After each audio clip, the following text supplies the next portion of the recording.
Hello there, and welcome to the Sleepy Facts. Tonight, we are leaving the green forests and the tiny world of insects behind. We are traveling to a place that is vast, golden, and incredibly old. We are going to the desert. Imagine standing on a ridge of sand, feeling the last warmth of the sun on your face. The sky is an endless shade of purple, stretching out in every direction. Before you, the wind blows softly, shifting the grains of sand in small, rhythmic waves. And rising from this sea of sand are shapes that have watched the world change for thousands of years. Tonight, we are turning our attention to the Egyptian pyramids and the timeless history that surrounds them. These are not just piles of stone, they are monuments to eternity, designed to last forever. They are ships of stone, sailing through a sea of time. So settle in. Let the day's noise drift away like sand in the wind. Feel the cool sheets against your skin and imagine the soft, warm breeze of the desert brushing past you. Take a deep breath in, filling your lungs with calm, and as you breathe out, feel your body sinking deeper and deeper into your bed. There is no rush here. There are no deadlines in the desert. There is only the sun, the stars, and the stone. Let's begin. To understand the relaxation of the pyramids, we must first understand the silence of the place where they stand. The Giza Plateau is a place of profound quiet. Located on the edge of the vast Sahara Desert, it is a landscape where sound doesn't carry.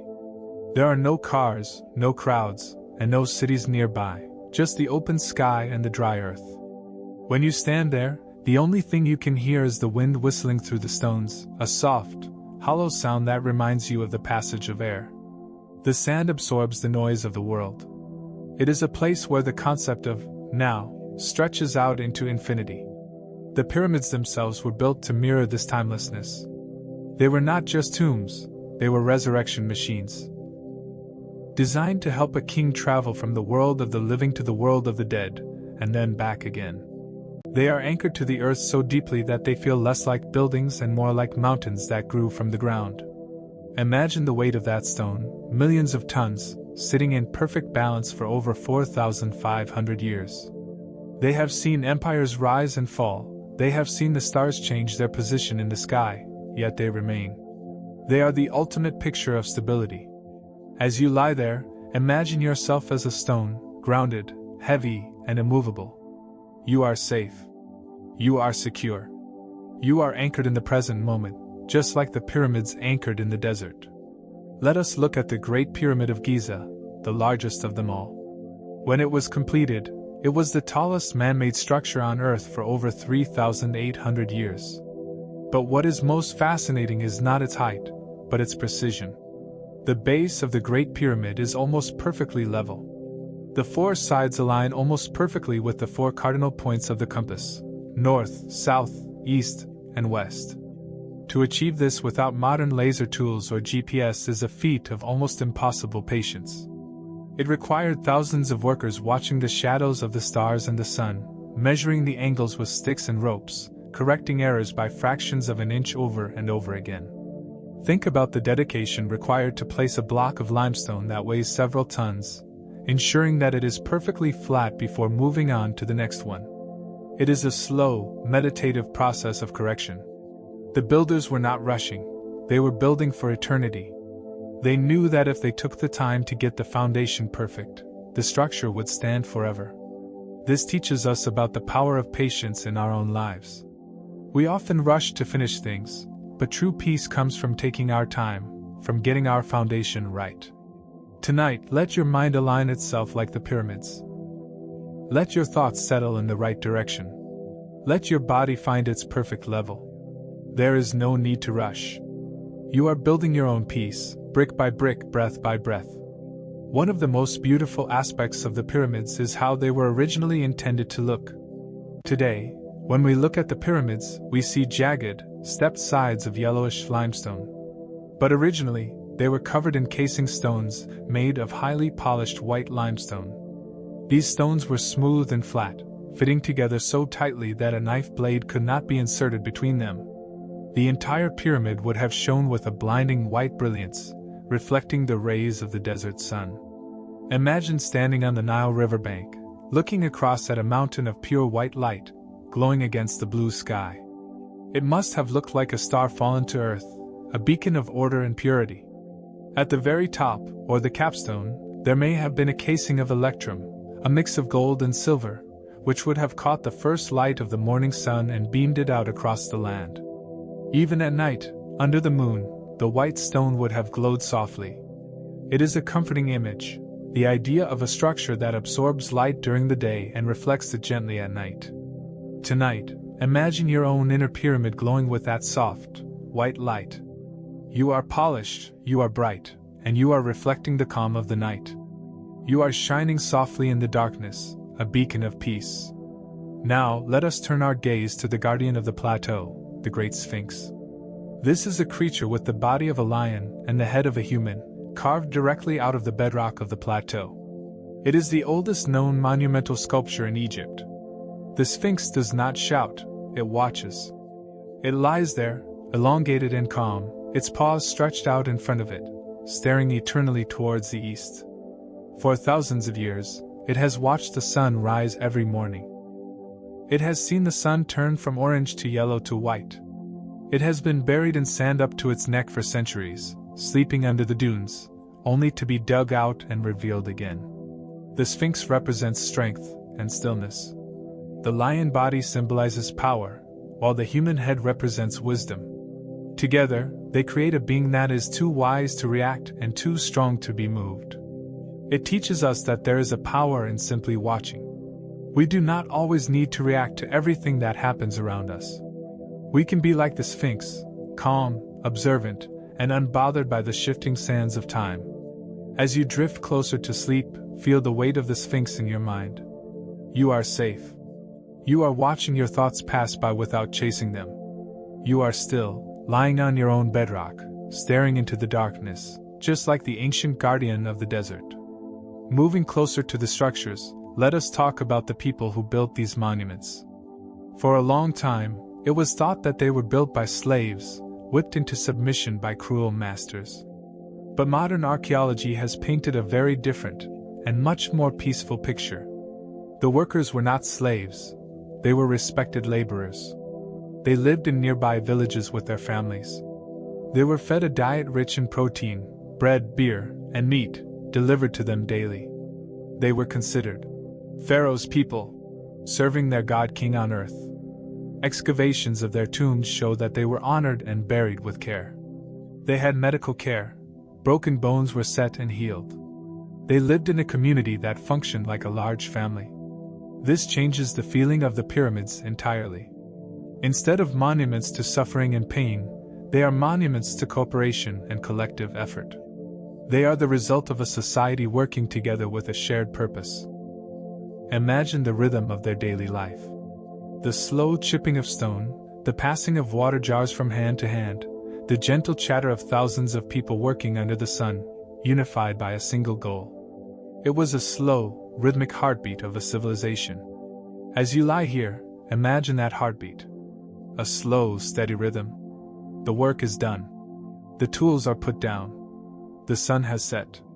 Now, it is time for the workers to rest. And you, too, can rest. Your work is done for the day. You have done enough. Let us step inside the pyramid into the cool, dark heart of the structure. Inside the Great Pyramid, there is a series of narrow, ascending passages known as the Grand Gallery. It is a long, narrow hallway with a corbelled ceiling that rises in layers. Walking through it would have felt like walking into the throat of a giant beast or climbing a stone canyon. But deep inside, at the very center, lies the king's chamber. This is a room made entirely of red granite, brought from over 500 miles away. The granite is polished and smooth. The room is filled with a profound silence. The air inside is cool and dry, and the temperature remains constant, regardless of the heat outside. It is a sanctuary cut off from the world. The acoustics in the chamber are unique. A low hum can resonate for a long time. It was designed to hold the sarcophagus, the stone coffin of the pharaoh. But more than that, it was designed to hold the spirit. The Egyptians believed in the Ka, the life force. The chamber was a machine for transforming the Ka into the afterlife. Imagine sitting in that red room. The granite walls press in gently, embracing you. It is a womb of stone. There is no wind, no sound. Just the heavy, protective presence of the mountain above you. It is the ultimate sensory deprivation tank, a place where the mind can let go of all distractions. Your bed is your king's chamber tonight. The walls are safe. The air is cool. You are protected by the weight of the covers, just as the pharaoh was protected by the weight of the stone. The alignment of the pyramids is not just about the points of the compass. It is about the stars. The ancient Egyptians were master astronomers. They believed that their gods resided in the sky. There is strong evidence suggesting that the shafts, or air vents, inside the Great Pyramid were aligned to specific stars. One shaft pointed to the constellation of Orion, which they associated with Osiris, the god of the afterlife. Another pointed to the circumpolar stars, the imperishable ones, which never set below the horizon. By aligning the pyramid with these stars, they were creating a bridge between earth and heaven. They were creating a celestial stairway for the soul to climb. Imagine looking up at the night sky in ancient Egypt. No city lights, just a dense, glittering carpet of stars.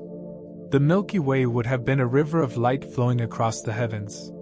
The pyramids below were a mirror of that order. The layout of the three main pyramids at Giza mimics the arrangement of the three stars in Orion's belt. This creates a sense of harmony between the earth and the sky. As you lie in your bed, imagine that you are connecting with that vast universe. You are small, but you are part of the pattern. You are aligned with the stars. Your breath is the rhythm of the cosmos. You are connected to the endless night above. Let us think about the stone itself. The blocks used in the pyramids are massive. Some weigh up to 80 tons. To move them without wheels or iron tools required a deep understanding of physics and patience. They likely used wooden sleds and poured water on the sand to reduce friction, creating a slippery surface. It would have looked like gliding. The men would have pulled in unison, their voices chanting together, synchronizing their efforts. It was a slow, fluid motion. The stone did not crash, it slid. It was placed with care. The process of quarrying the stone also required patience. They used copper chisels and wooden wedges that were soaked in water. As the wood absorbed the water, it expanded, cracking the stone along a natural line. It was a gentle, natural breaking, not a violent shattering. The earth was willing to give up its stone. The river was willing to carry it. The men were willing to place it. Everything moved in a cycle of cooperation. Tonight, think about the water and the wood. The water making the sand slippery, the wood expanding to crack the stone. It is a reminder that soft things can overcome hard things. You don't need to be rigid to rest. You can be like the water, flowing and soft. You can be like the wood, expanding and relaxing into your space. Let the hardness of the day soften. Let the stress crack and fall away, just like the granite giving way to the wet wood. Finally, let us consider the concept of the pyramid texts. These are the oldest known religious texts in the world, found carved into the walls of the Pyramid of King Unas. They are spells and prayers intended to help the king ascend to the sky. They describe the sky as a vast, peaceful field where the king can hunt and sail. One of the most beautiful aspects of these texts is the imagery of the sky as a body of water. The sun god, Ra, sails across the sky in a boat called the Bark of Millions of Years. At night, this boat travels through the underworld, facing the darkness, but always emerging triumphant in the morning. It is a cycle of safety. The boat protects the god from the chaos of the dark waters. You are in your own bark tonight. Your bed is your boat. You are sailing through the night. The darkness is not something to fear, it is just the underworld you pass through on your way to the morning. The boat is stable. The water is calm. You are guided by the ancient rhythms of the sun. You do not need to row. You just need to float. The currents of sleep are carrying you, gentle and slow, towards the dawn of a new day. Drift now, on the bark of millions of years, into the deep, peaceful waters of the night. Leaving the silent, stone heart of the pyramid behind, let us turn our gaze towards the lifeblood that made all of this possible. Before the stone was cut, before the plans were drawn, there was the river, the Nile. For the ancient Egyptians, the Nile was not just water, it was a god. It was the physical manifestation of the cycle of life, death, and rebirth. Imagine the rhythm of the river. It did not flow erratically like a mountain stream. It flowed slowly, majestically, and most importantly, predictably.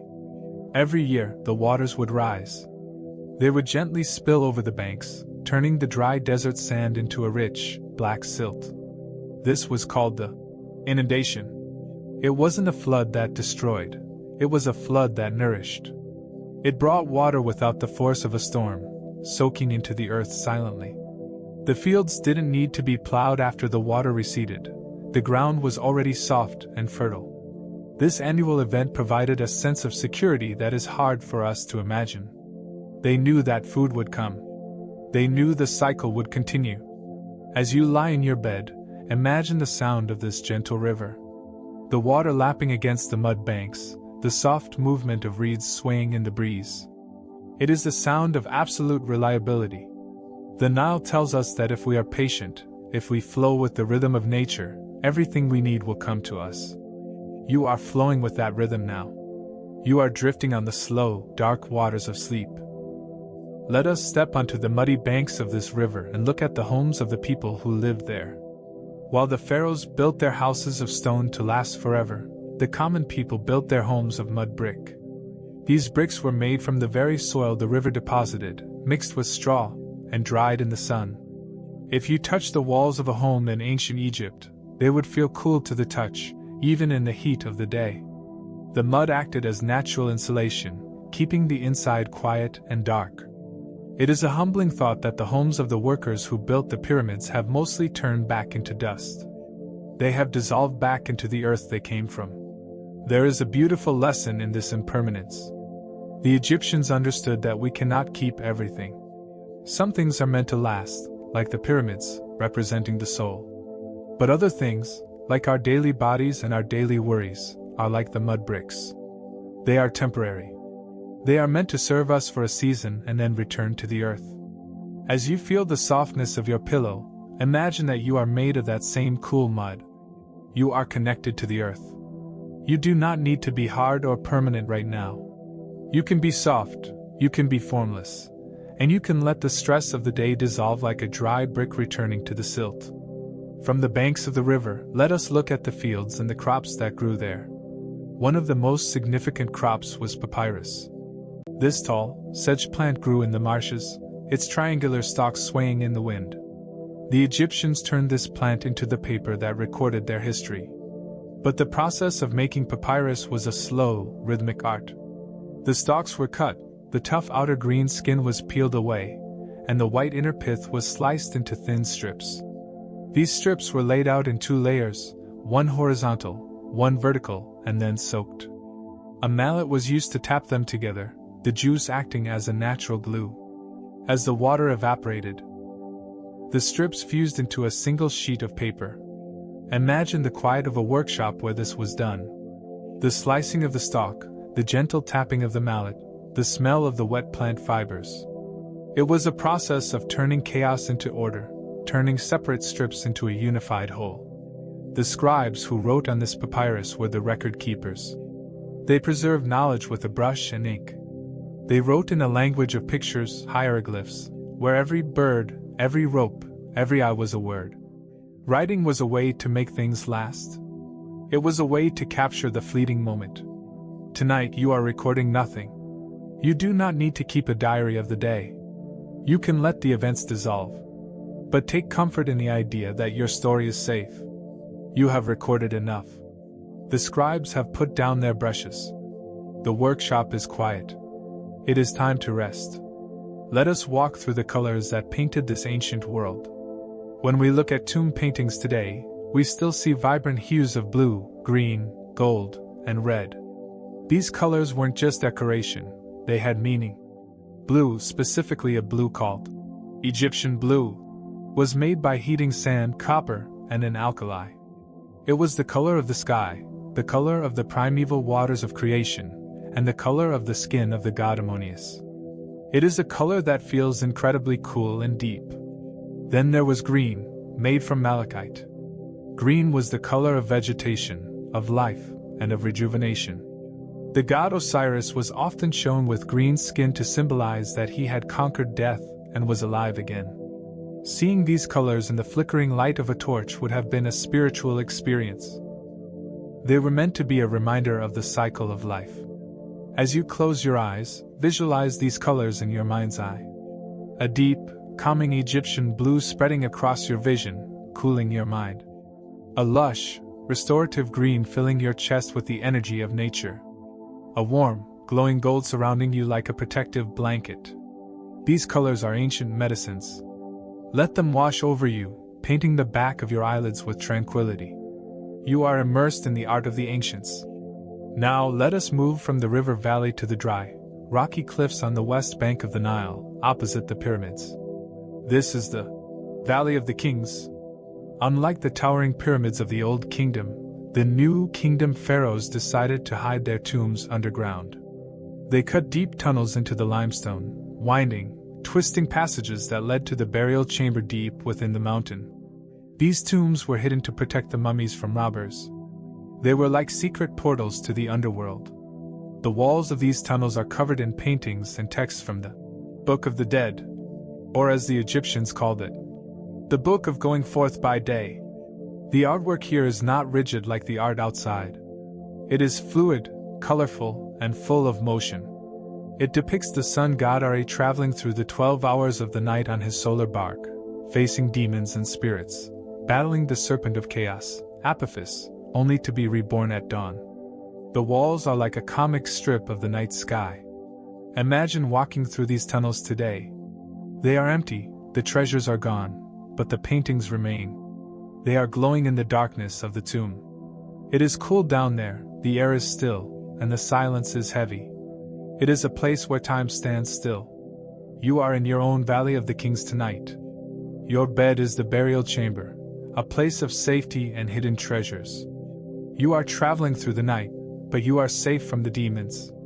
You are simply passing through the hours, waiting for the dawn. The process of mummification, which took place in special tents near the mountains, was a ritual of immense patience and care. While it might seem morbid to some, to the Egyptians, it was the ultimate act of love and preservation.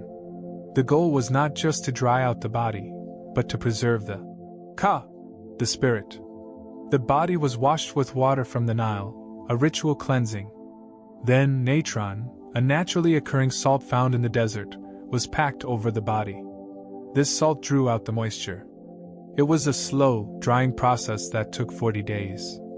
During this time, the priests would recite prayers and perform rituals. They were not just treating a body, they were tending a soul. The use of salt is fascinating because it purifies. It absorbs impurities. Think about this in terms of your own sleep. As you lie here, imagine the natron salt of the desert drawing the moisture out of your worries, drying up the tension in your muscles, leaving you preserved, clean, and stable. The body was then anointed with oils and resins, sweet-smelling substances like frankincense and myrrh. The air in the tent would have been filled with a thick, calming incense. Inhale that scent now. It is the scent of cedar, of dry earth, of sweet resin. You are being anointed with the oil of sleep. You are being preserved for the morning. Let us consider the animal companions of the desert, specifically the scarab beetle. This small dung beetle was sacred to the god Khepri. The beetle rolls a ball of dung across the ground, lays its eggs inside it, and buries it. When the young beetles hatch, they emerge from the ball as if born from the earth. The Egyptians saw this and thought of the sun god rolling the sun across the sky. To them, the beetle represented rebirth and resurrection. It was a symbol of the morning sun. Images of the scarab were carved into amulets and placed on the chest of mummies to protect the heart and ensure rebirth. Watching a real scarab beetle today is a meditative experience. It walks with determination, rolling a ball many times its size. It never stops, it never falters. It follows a straight path. It is a lesson in focus. The beetle does not worry about the weight of the ball. It accepts the burden and moves forward. It transforms waste into life. Tonight, visualize the scarab in your mind. It is rolling away your heavy thoughts. It is taking the waste of the day and burying it in the sand, turning it into soil for tomorrow. The beetle is rolling the sun down into the west so that the moon can rise. The cycle continues. You are safe in this cycle. The sun will return, just as the beetle returns. As we move deeper into the night, let us look at the stars above the desert. We mentioned Orion, but let us look closer at the star Sirius, or Sopdet as the Egyptians called it. This star was the most important star in the sky. Its rising, just before the sun, in mid-July, was the signal that the Nile was about to flood. It was the herald of the new year. The Egyptians built their entire calendar around this star. They did not need clocks. The sky was their watch. Sirius was associated with the goddess Isis, the mother of Horus. It was a star of rebirth and fertility. Imagine standing on the sand, looking up at the brilliant, blue-white star Sirius. It is a fixed point in a turning sky. It is a reminder that no matter how dark the night gets, the light always returns. The stars are the ultimate sleep aids. They are the lanterns of the ancestors. They watch over the desert, just as the pyramids watch the land. They do not speak, they do not flicker, they just shine with a steady, calm light. As you drift deeper, feel the light of Sirius warming your spirit from a distance. You are guided by the stars. You are aligned with the universe. Finally, let us think about the concept of Ma'at. This was the central principle of Egyptian society. It represents truth, balance, order, harmony, law, morality, and justice. It was personified by the goddess Ma'at, depicted as a woman with an ostrich feather on her head. The job of the pharaoh was to uphold Ma'at, to ensure that the world remained balanced and that chaos, called Isfit, did not take over. When a person died, their heart was weighed against the feather of Ma'at. If the heart was light as the feather, they would enter the afterlife. If it was heavy with wrongdoing, they would be devoured. This gives us a beautiful mental image for sleep. Imagine your heart, your mind, being weighed against a soft, white feather right now. In the courtroom of your mind, the judges are asleep. There is no judgment. You just need to let your heart become light. To achieve this, you must release the weight of the day. The regrets, the anxieties, the what-ifs, they are the heavy things. Ma'at is the lightness. You are seeking balance. You are seeking harmony. Tonight, as you lie under the imaginary feather of Ma'at, feel yourself becoming lighter and lighter. You are aligning with the cosmic order. You are in balance. You are at peace. As we continue our journey through the sands of time, we move from the quiet, sun-baked dunes of the Giza Plateau to a place that feels like a forest carved from rock. We travel south, along the winding ribbon of the Nile, to the great temple complex of Karnak. Imagine standing in the Hypostyle Hall, one of the largest religious sites in the world. It is not a single room, but a vast forest of 134 massive pillars. Each one is a giant, soaring up to a ceiling lost in shadows. The stone is cool to the touch, worn smooth by the hands of thousands of years of history. In the time of the ancients, the ceiling would have been painted deep blue, scattered with golden stars, turning the stone roof into a night sky. The only light would have filtered in through the high clear-story windows, casting long, slanted beams of sunlight into the dusty air. The pillars themselves are covered in hieroglyphs, but the sheer scale of the room makes the details fade into texture. It is a space of awe and silence. If you were to whisper in one corner, the sound would carry across the hall, echoing off the stone. But mostly it was a place of hushed reverence. Imagine walking through these stone trees. You are tiny. The pillars rise like ancient sentinels, blocking out the heat of the sun, creating a permanent twilight. It is a sanctuary of stone, a cool, dark place where the world outside cannot reach you. You are safe here, walking through this endless, quiet forest. Now let us focus on a symbol that captures the very essence of Egyptian life and sleep, the lotus flower. This flower grew abundantly in the marshes of the Nile. It was a symbol of the sun and of creation because of its unique daily cycle. Every morning, the lotus flower would rise above the water and open its petals to the warm light of the sun, revealing a bright yellow center. It was a symbol of rebirth. But at night, it did something very specific. It would sink back beneath the water and close its petals tight, folding inward to sleep. The Egyptians believed that during the night, the sun god retreated into the lotus to be reborn in the morning. The flower held the night inside it. Imagine the movement of the lotus. It does not fight the darkness, it embraces it. It closes its petals, protecting its center, safe beneath the surface of the water. The water around it is still. The air is cool. The flower is suspended in a state of perfect rest, waiting for the dawn. You are like the lotus. As the night falls, you do not need to force yourself to stay open. You can close your petals. You can fold your thoughts inward.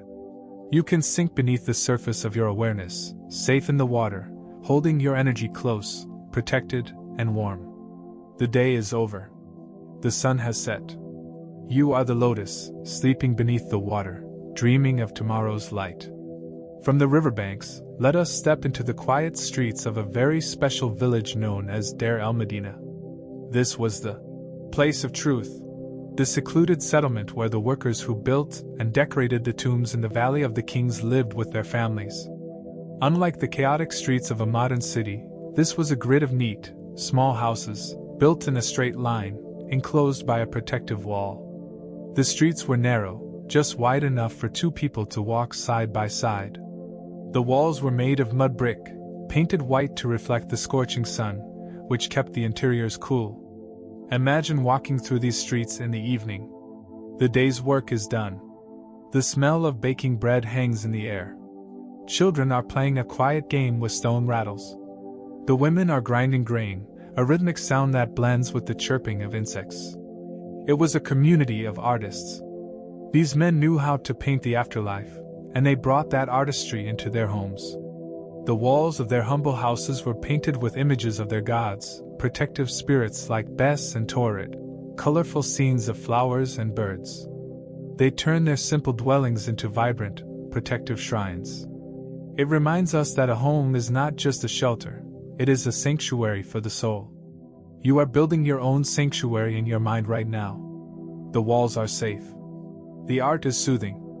You are in your place of truth, surrounded by the calm of honest labor and domestic peace. In these homes, there was another protector that was loved and cherished above all others, the cat. The cat was sacred to the goddess Batet, the protector of the home and the bringer of joy. The Egyptians did not just tolerate cats, they worshipped them because they hunted the snakes and scorpions that threatened their children. A house was not safe without a cat. Imagine an Egyptian home in the evening. The family is sitting on the floor. A cat, sleek and smooth, walks into the room. It rubs against the wooden table leg, leaving its scent. It jumps onto a lap, curls up, and begins to purr. The purr of a cat is a deep, low vibration, a frequency that creates a sense of peace and healing. It is a sound that tells you, everything is okay. The cat's eyes are half closed, slit pupils contracting in the dim light. It watches the room with a relaxed alertness.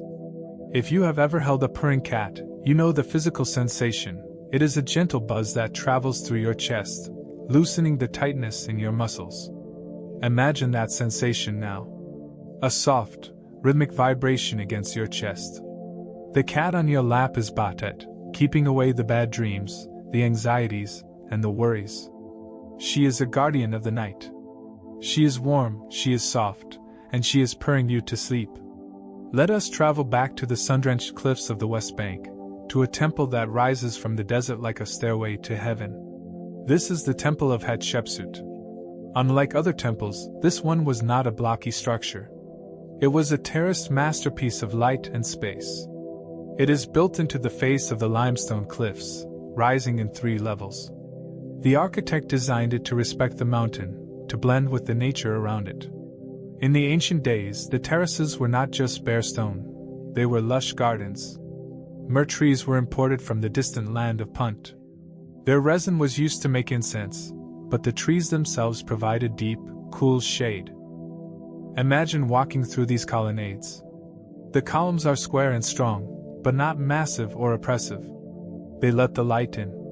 The air is filled with the scent of myrrh and frankincense, a smell that is heavy, sweet, and slightly medicinal, known for its ability to calm the mind and aid sleep. The sound of the wind whistling through the cliffs is softened by the trees.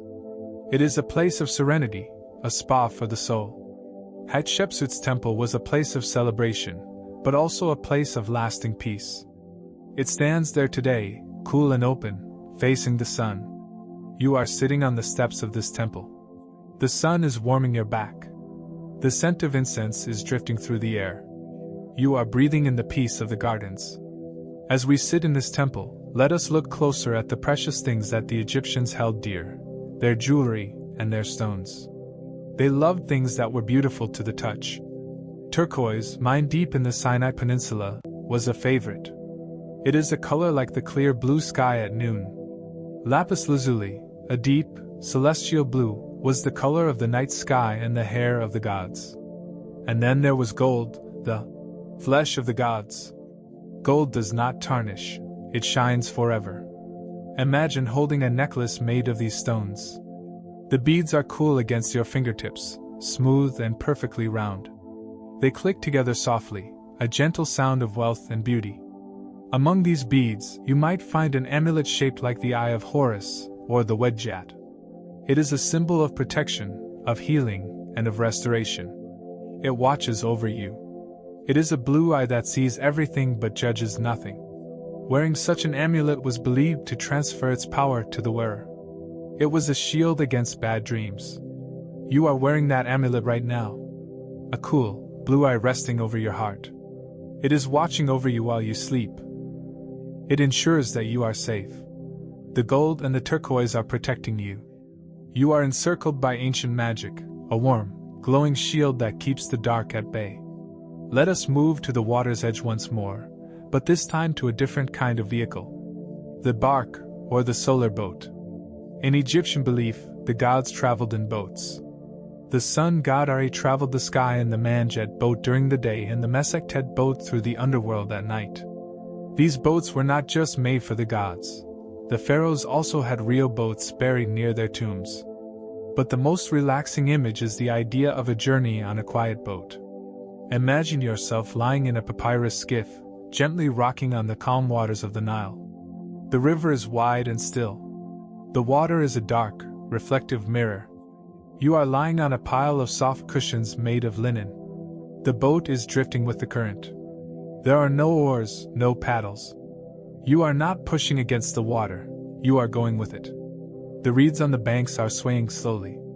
The stars are reflecting in the water, and as you drift, your boat passes right over the reflection of a star. It feels like you are sailing through the sky. This is the sensation of the bark. It is a journey of surrender. You are not the captain tonight. You are the passenger. The river knows the way. It will take you where you need to go.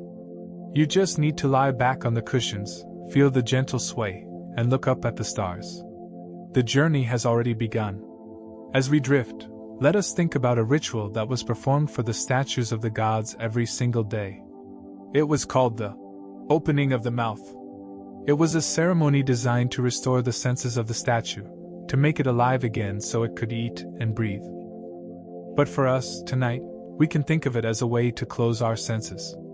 The ritual involved touching the mouth of the statue with a special tool, the adze, to open it. But imagine the reverse. Imagine a gentle ritual of closing. Touch your eyes gently, as if to seal out the images of the day. Touch your ears, to seal out the noise. Touch your mouth, to seal in your words. Imagine the high priest placing the adze on your lips, not to open them, but to silence them. He chants a prayer of rest. He says, "Be still. Be closed. Be at peace." Your senses are being put to bed. They have worked hard today. They saw colors, they heard sounds, they spoke words. Now they are being closed. The opening of the mouth becomes the closing of the mind. Your senses are locked tight. You are a statue in a dark, cool shrine, resting until the morning sun touches your face again. Now let us ascend to the very top of a pyramid, perhaps the top of the Pyramid of Khafre. It is the only pyramid that retains some of its original casing stones at the very top, the peak, or the Pyramid Ion. Standing here, on the highest point of the entire plateau, you are above everything. The wind blows stronger here. It is a clean, thin air. You can see for miles in every direction. To the east, the fertile green strip of the Nile Valley. To the west, the endless, golden sea of sand. But most importantly, you are closer to the horizon. The Egyptians called the horizon Ak. It was the place where the sun rose and set. It was a liminal space, a doorway between two worlds. Standing on the peak, you are standing in the doorway. You are balanced between the day that has passed and the night that has come. It is a powerful feeling of transition. The sun has set on the horizon. The door is closing. You are stepping through it. You are leaving the world of light and action behind, and stepping into the world of darkness and dreams. There is no fear in this transition, only a sense of inevitability. The sun sets every single day. It always does. And you, like the sun, must set. You must descend from the peak into the quiet valley below. You are sliding down the smooth, polished slope of the pyramid, moving downwards, towards the earth, towards the base, towards the sand. It is a gentle slide, slow and controlled. Gravity pulls you down. Down, down, into the cool, soft embrace of the desert night. Let us visualize the colors of the twilight one last time. As the sun truly disappears, the sky turns a deep, velvety purple. The sand beneath it glows with a residual warmth for a short while, but then it too cools down. The stars begin to pop out one by one. First, the bright ones, and then the faint ones. The constellations become clear. The silence of the night is absolute now. The desert has cooled completely. The pyramids are just dark silhouettes against the starlight. They are sleeping. The Sphinx is sleeping. The temples are sleeping. The river is flowing quietly in the dark. Even the bustling villages are now quiet. The cats are curled up. The lotus flowers are sunk beneath the water. The whole world of Egypt has paused. The day is gone. The long night of restoration has begun. You are part of this great cosmic pause. You are synchronized with the ancient clockwork of the universe. Everything is still. Everything is waiting. And you too are waiting. Waiting for the restoration of the dream. You are drifting deeper into the quiet valley of the night, surrounded by the eternal sleep of the ancients. There is nothing to do now but surrender to the dark. As we settle deeper into the night, let us focus our attention on a symbol that stands for the very backbone of stability. In Egyptian mythology, this is known as the Djed. It is often depicted as a tall column with four broad capitals, looking somewhat like a trunk of a tree. The Djed represents stability, endurance, and the power to reconstruct after a fall. It is intimately linked to the god Osiris, whose spine was thought to be the axis of the world. Imagine a massive Djed pillar made of smooth, cool stone, standing in a quiet sanctuary. It is perfectly vertical, unwavering. The ancient priests would perform a ceremony called raising the Djed, using ropes to pull the column upright, symbolizing the re-establishment of order and balance. But tonight, we do not need to raise it. We need to lean on it. Imagine pressing your back against this pillar. It is wide, cool, and immovable. It holds up the sky, so it can certainly hold you up. The four capitals at the top stretch out like the branches of a cosmic tree. They hold the stars in place. As you rest against the Djed, you feel your own spine aligning. The tension melts away. You are supported by the axis of the world. You cannot fall when you are leaning on the backbone of eternity. You are stable. You are anchored. You are held. Now let us turn our eyes to the Ankh, the key of life. It is a symbol we have all seen, a looped cross, like a T with a circle on top. For the Egyptians, this was not just a symbol of living. It was a mechanism for capturing the breath of life. The loop represents the sun on the horizon, the eternal cycle, while the crossbar represents the horizon itself. It is the key that unlocks the door between life and death. But more than that, It is a mirror for your own breath. Imagine holding a golden ink in your hands. It is warm and heavy. As you breathe in, visualize the air flowing into the loop of the ink, swirling around in the circle, cleansing and energizing it before it travels down the vertical bar into your lungs. Your breath is the key to your relaxation. The loop is infinite. It has no beginning and no end, just like the air you breathe. It flows in a circle, round and round, smooth and continuous. The sharp corners of the cross are softened by the warmth of the metal. There is no obstruction. The air flows freely. You are breathing life in, and you are breathing peace out. You are holding the key to your own rest. Unlock the tension in your chest. Let the loop of the ink cradle your breath. Let us descend once more into the underground, but this time to a quieter, more organized room within the tomb. This is the chamber where the canopic jars were placed. These were 4 vessels, often made of alabaster or calcite, stone that glows softly when a light is brought near. They were used to store the internal organs of the deceased: lungs, stomach, liver, and intestines, each jar protected by a different son of Horus. Imagine these 4 jars standing on a stone shelf, smooth and glowing. They are sealed tight. They represent the act of putting away the parts of the body that do the work. The lungs that breathe, the stomach that digests, the liver that filters, the intestines that process. Tonight, we treat these jars as a metaphor for our own daily processing. Imagine taking the worries of your mind, the heavy tasks, the unprocessed conversations, and gently sealing them inside these jars. You do not need to throw them away, you just need to store them for the night. The lids fit perfectly. No air can get in, no sound can get out. They are stored safely, ready to be dealt with tomorrow. The room is still. The jars are silent. The organs of your day are at rest. You can rest too. From the quiet underground, let us emerge and walk down a very specific, hypnotic path. This is the Avenue of Sphinxes. It was a long, straight road, nearly 3 kilometers long, connecting the temples of Karnak and Luxor. Lining both sides of this road were hundreds of stone sphinxes, crouching on their bellies, their eyes facing forward. Imagine walking down the center of this avenue. It is twilight. The stone bodies are cool. There is no one else here but you. On your left, a sphinx. On your right, another sphinx. They are perfectly spaced, creating a rhythmic tunnel of stone. If you were to run your hand along their backs as you walk, the texture would be consistent, smooth, and repetitive. This repetition is deeply hypnotic. Left, right. Left, right. The symmetry calms the brain.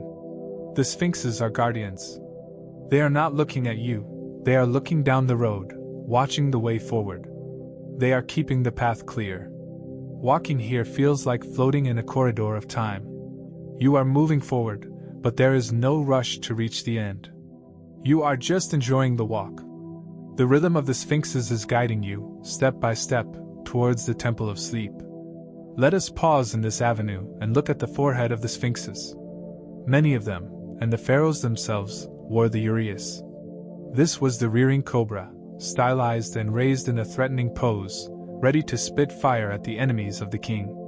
But to the owner of the crown, the cobra was not a threat, it was a protector.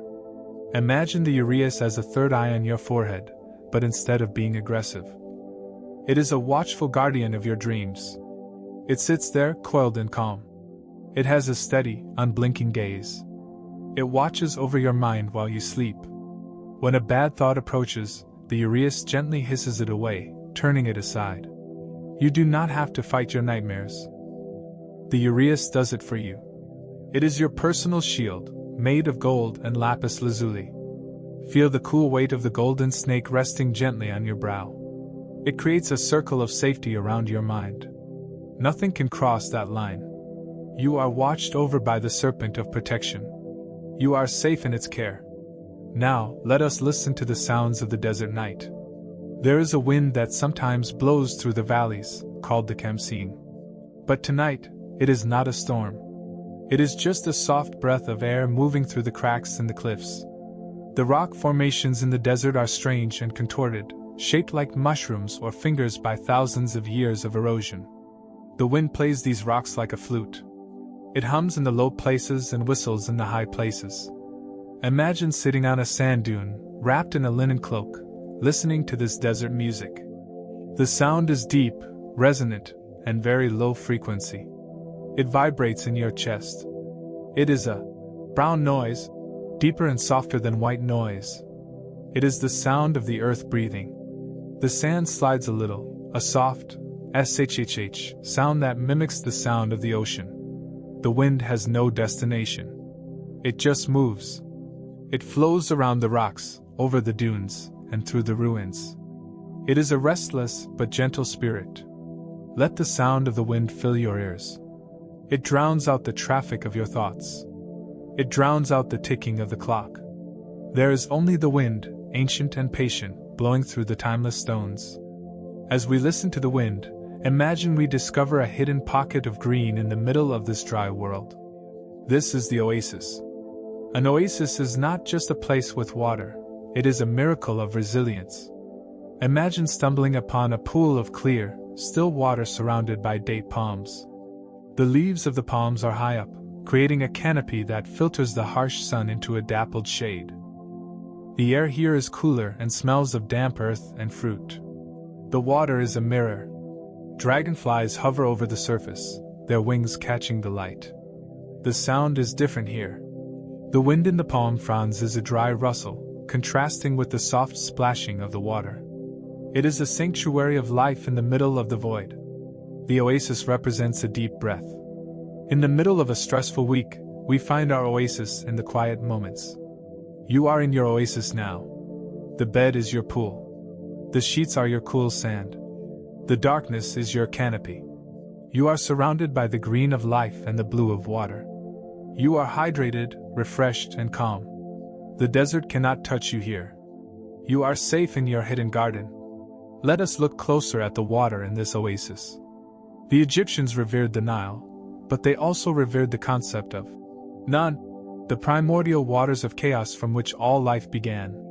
But this chaos was not violent. It was a state of potential. It was a dark, vast, still ocean.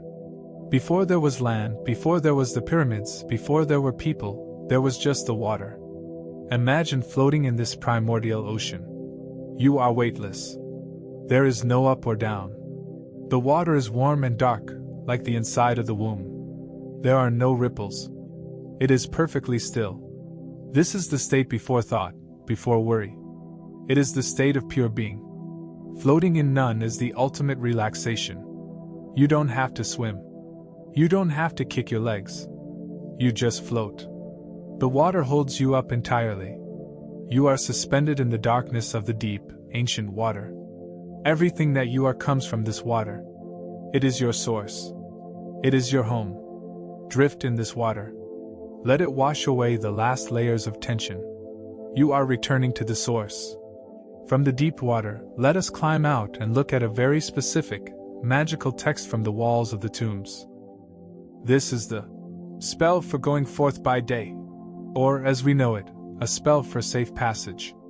The Egyptians wrote spells for everything, spells for breathing, spells for eating, and yes, spells for sleeping. One famous spell is about repelling the crocodile, the snake, and the beetle from disturbing the deceased. Imagine this spell written in glowing white ink on a papyrus scroll in your mind. It is a shield. The words say, "Do not stand against me. Do not oppose me. I am one of you. I am Osiris." It is a declaration of belonging. It tells the scary things of the night that you are not food, you are a god. You are a master of the night. Tonight, repeat this feeling to yourself in your mind. I am safe. I am a master of the dark. No harm can come to me. The spell is a mental barrier. It turns you from a victim into a divine being. You are not small and vulnerable. You are part of the ancient order. The scary things of the dark bow down to you and walk away. You are protected by the spell of peace. Let us walk now into the ultimate landscape of dreams, the fields of Yalu, or the fields of reeds. This was the Egyptian version of paradise. It was a place where the grain grew as high as a man, where the sun was always warm but never too hot, and where the water was always cool. In the fields of Yalu, the work was easy. The plows plowed themselves. The sickles reaped the grain on their own. It was a place of effortless abundance. Imagine standing in this field. The wheat is waist-high and golden, swaying gently. The river is nearby, reflecting the blue sky. There is a gentle breeze carrying the scent of lotus flowers. You are walking through this field, but you are not working. You are just strolling. The wheat parts for you. The ground is soft and springy. This is your dream landscape. You can go here whenever you close your eyes. It is a place where you have everything you need without struggling. It is a place of complete rest. The reeds are whispering. The sky is a perfect azure. You are home. You are in the fields of rest. As the sun begins to set in this paradise, we notice the sky changing colors once more. The Egyptians were experts at dividing the night. They did not just see a black blanket, they saw 12 hours, each guarded by a different goddess or spirit. These were the hours of the night. Imagine the first hour, where the sun has just dipped below the horizon. The sky is a deep indigo. The first hour is a time of transition. Then the second hour, where the deep water of the underworld is entered. It is darker. As we move through the hours, we go deeper and deeper. The third hour, the fourth hour, the fifth. We are moving towards the middle of the night, the point of deepest sleep, the point of maximum restoration. This is the hour of the midnight sun, the moment when the sun god is in the belly of the serpent, being reborn. This is the deepest point of the night for you, too. We are now in the 6th hour of the night. The darkness is total. It is not scary, it is restorative. It is the womb of the night. You are being reborn in this dark hour. Your cells are repairing. Your mind is resetting. You are in the deepest, darkest chamber of the night, safe in the belly of time. Finally, let us look at the stars one last time, but specifically the imperishable stars. These were the circumpolar stars, the ones in the north that never set below the horizon. The Egyptians believed that these stars were the eternal spirits of the dead, watching over the living. They are always there, unchanging. No matter the season, no matter the time of night, the imperishable stars circle the pole in a perfect, unbroken circle. They represent eternity. They are the fixed points in a turning sky. As you drift off, fix your mind on these stars. They are the anchors of the night. They never leave. They never fade. They are the watchers. The pharaohs built their shafts to point towards them, so their souls could join them. You are joining them too. You are ascending towards the imperishable stars. You are becoming part of the eternal circle. The rotation is slow, hypnotic, and constant. You are spinning gently with the stars, rising higher and higher into the cold, silent air. You are becoming one with the eternal. You are imperishable. You are at peace. As we approach the end of our journey through the ancient sands, let us step into the final, deepest hours of the night in the Egyptian cosmos. We have walked through the sunlit courts and the dusty streets, but now we enter the Dut, the underworld. This was not a place of fire and torment like some myths. It was a place of transition, a long, dark river journey that the sun god Ra took every night. Imagine the Dut as a vast, silent river valley that runs beneath the world of the living. The sky here is not black, but a deep, velvety purple, lit only by the glowing bark of Ra as it sails slowly through the darkness. The water of the underworld river is calm and still. It reflects the stars that exist even down here, the stars that are hidden from our eyes.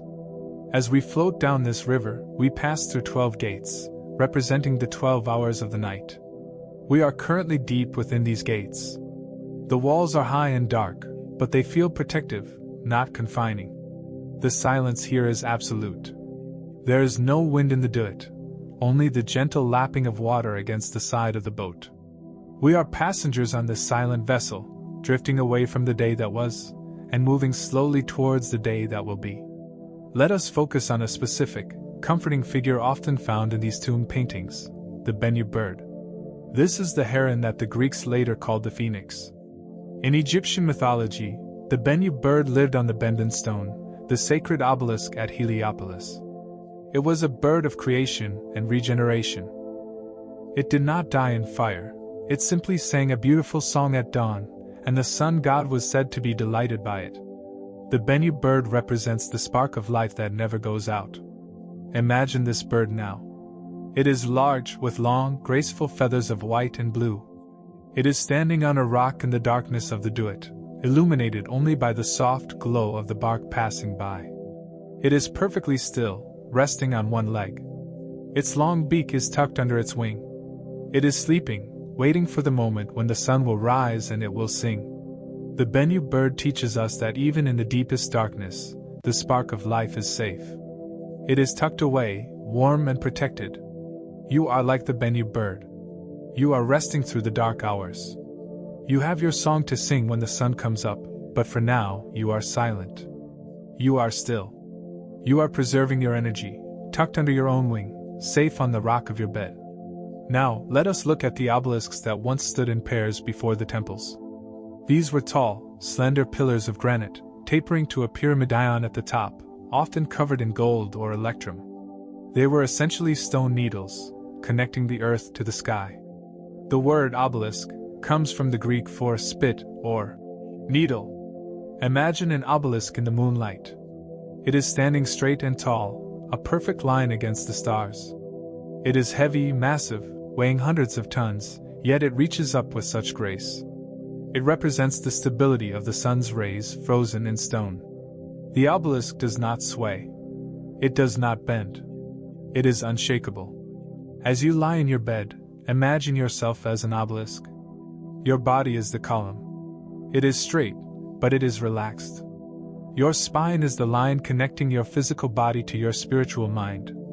You are grounded in the bedrock, but you are reaching up towards the calm sky. The gold tip of your mind is catching the starlight. You are a pillar of peace.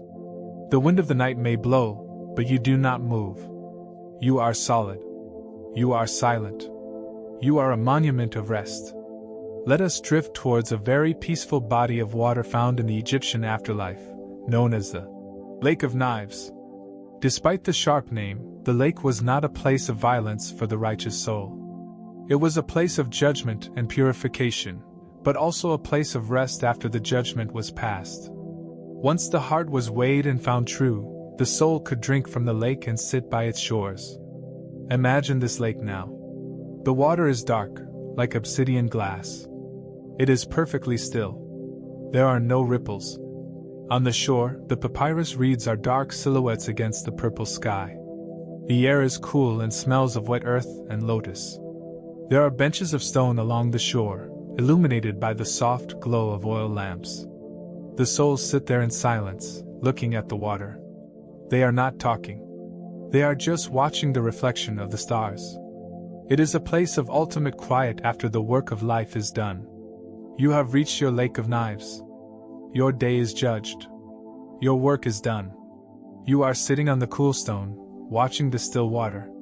There is nothing left to prove. You can just sit. You can just watch. Moving from the shore, let us think about the soul bird, or the Ba. The Egyptians believed that a person had multiple parts to their soul, and the Ba was the part that could fly. It was often depicted as a bird with the head of a human. After death, the Ba could leave the tomb and fly out into the world, visiting the places it loved during life. It could visit the family home. But it always had to return to the tomb at night to reunite with the mummy. Imagine your own Ba now. It is a beautiful, human-headed bird with soft feathers. It has been flying all day, flapping through the air, seeing the world, dealing with the chaos of the day. But now, the sun has set. The Ba is tired. It is returning to the nest. It is returning to your body. Imagine the Ba flying slowly, circling down towards your room. It lands gently on your chest. It folds its wings. Its head rests down. It reconnects with your body. It feels like a soft, warm weight settling on you. The Ba is home. You are whole again. You are not fragmented. You are not flying around. You are grounded. Your spirit is resting. Your bird is sleeping. Let us focus on a specific ritual that was performed every single day at dawn, but which we can perform in reverse for sleep. This is the adoration of the dawn. The priests would stand facing the east, holding up a symbol of the morning star, chanting hymns to welcome the rising Aten. It was a time of excitement and anticipation. But for us, in the quiet hours of the night, we can perform the adoration of the dark. We do not need to welcome the sun yet. We need to welcome the dark. Imagine yourself standing in the darkness of the temple. There is no light, only a faint glow from the stars. You lift your hands, palms open, not to push the dark away, but to welcome it in. You say to the dark, "I see you. I accept you. You are my shelter." The dark is not an enemy to be feared. It is a mother covering her child. The dark is the blanket of the universe. It is the fabric between the stars. By adoring the dark, you stop fighting the night. You stop waiting for the morning. You accept the now. You surrender to the darkness. It wraps around you like a cloak. It is soft. It is safe. You are held in the arms of the night. Now, let us think about the colors one last time, specifically the color black. In our modern world, black is often associated with fear or mourning. But for the ancient Egyptians, black was the color of life. It was the color of the Nile silt, the fertile mud that made the crops grow. The word for black was Kem, and they called their land Kemet, the Black Land. It was a word of fertility, abundance, and life. Imagine the rich, black soil of the Nile. It is wet, cool, and full of nutrients. It smells earthy and strong. Out of this black soil, everything grows. Out of the darkness of the night, your dreams will grow. Your body is like the soil of Kemet tonight. You are dark, you are still, and you are fertile. You are preparing to grow new dreams, new energy for the morning. The blackness around you is not empty, it is full of potential. It is the womb of the new day. You are Kemet. You are the Black Land. You are nourishing yourself in the dark earth.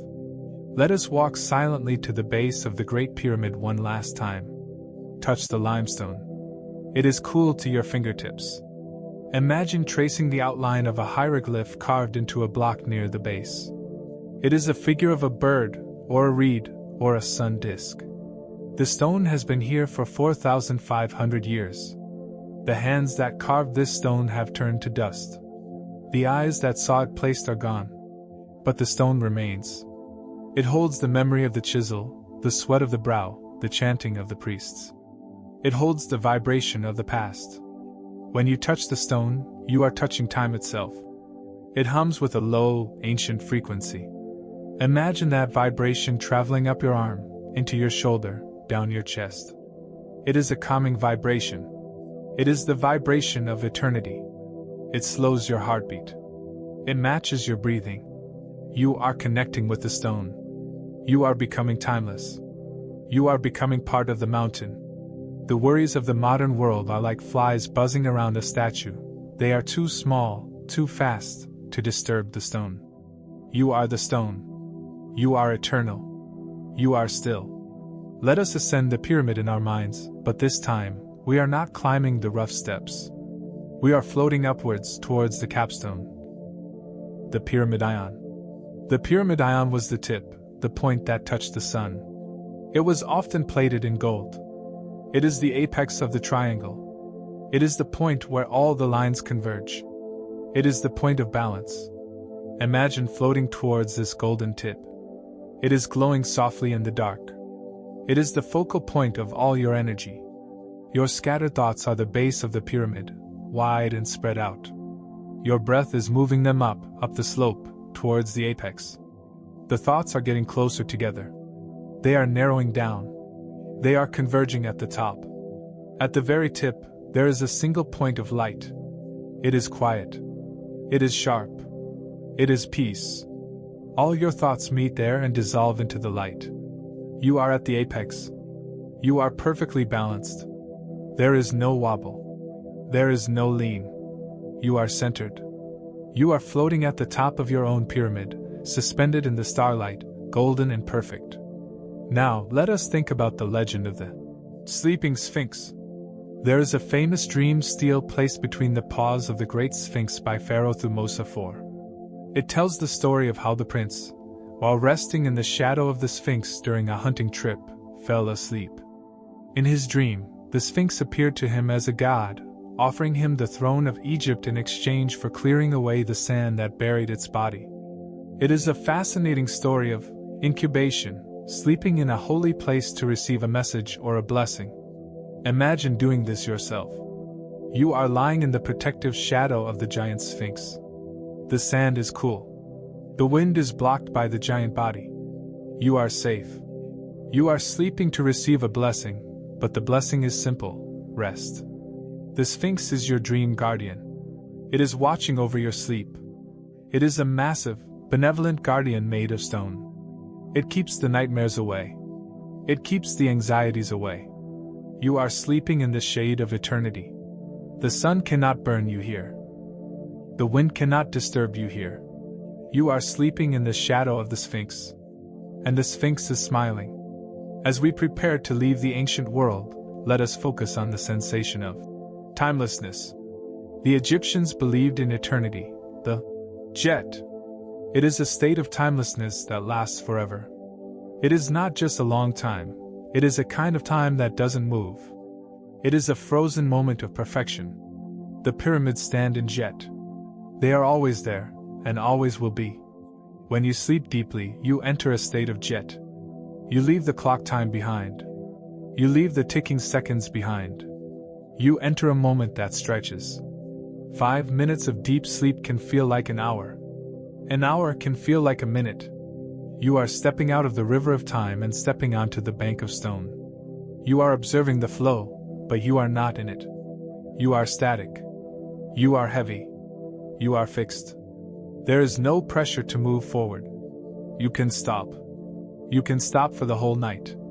You are allowed to be timeless. You are entering jet. You are joining the pyramids. You are joining the stars. Let us visualize the Eye of Horus one final time. We spoke of it as protection, but it also represents the restoration of the whole. The story goes that Horus lost his eye in a battle with Set, and it was magically restored by Thoth. It became a symbol of completeness. Tonight, your body and mind are the Eye of Horus. You may feel fragmented. Your body might be tired, your mind might be busy. But the magic of sleep is the magic of restoration. The pieces are coming together. The gaps are closing. The wholeness is returning. Imagine the pieces of your energy floating in the dark, slowly moving together, clicking into place. The eye is forming. The vision is clearing. You are becoming whole again. You are not broken. You are not scattered. You are a complete, perfect eye, resting in the darkness. The vision is shut now, so that it can be opened fully in the morning. As the first hint of dawn begins to bleed over the horizon in the east, the star Sirius begins to fade.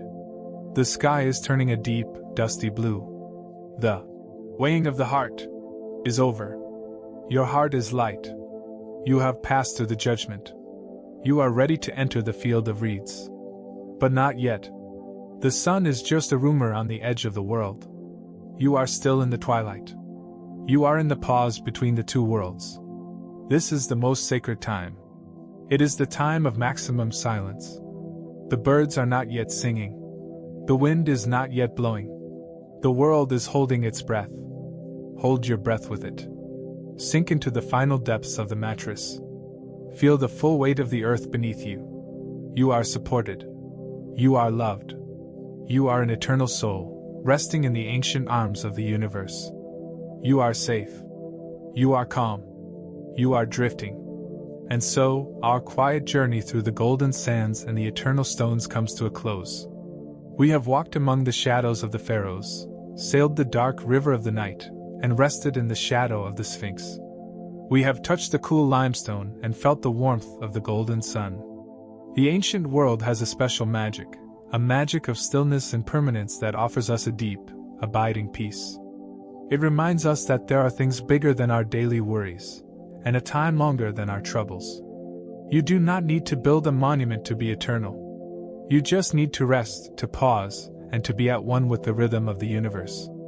Now, let all the images of pyramids and lotus flowers dissolve into the soft darkness behind your eyelids. The stones are back in the desert. The river is flowing silently in the afterlife. The gods are sleeping. The sands have settled. There is nothing left for you to do tonight. You have traveled far. You have seen much. Now, it is time to let go. Thank you for joining me here on the Sleepy Facts. I hope this journey through the ancient mysteries of Egypt has brought a sense of timelessness and calm to your night.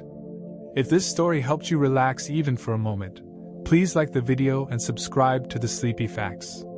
It helps this corner of the internet grow, allowing us to tell more stories from history and nature. But for now, the bark of Ra has reached the east. The sun is rising on the horizon, but you do not need to watch it yet. You can stay in the dark. You can stay in the warmth. Let your breathing slow to the rhythm of the sand. Let your body grow heavy as a stone. Sleep well, dear traveler of the night. Sleep well and good night.